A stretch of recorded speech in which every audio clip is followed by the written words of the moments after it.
Le bus Santé pour femmes a effectué son premier passage dans le département à Rambouillet.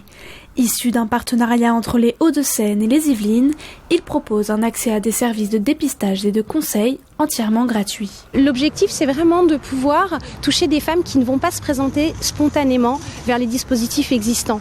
Et là, on est dans un environnement anonyme, confidentiel. Elles ne connaissent pas les professionnels qui se trouvent dans le bus et elles vont davantage s'épancher.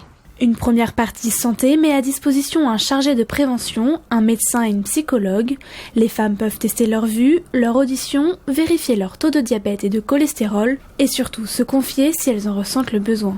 L'idée, c'est de leur proposer un dépistage audition visuelle, mais derrière tout ça, on est aussi là pour essayer d'échanger avec elles sur la prévention santé de façon générale. C'est bien parce que y a des personnes qui ne se font pas consulter et qui peuvent bénéficier et avoir des solutions appropriées à leurs problèmes.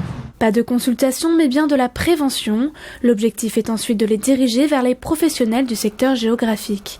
Plus que leur santé, un autre volet conseil et écoute de vie leur est proposé avec un officier de prévention ou un avocat. Ça me semble important actuellement d'informer les femmes, qu'elles connaissent leurs droits, qu'elles puissent poser des mots sur des situations qu'elles vivent chaque jour et qu'on puisse les aider à cheminer et éventuellement à judiciariser une situation si une infraction est commise et qu'elles en sont victimes. J'ai vu une psychologue et j'ai vu aussi l'aide sociale aussi. Donc ça m'a aidé, ils m'ont donné des informations, des adresses. Là, vraiment, c'est très important pour moi.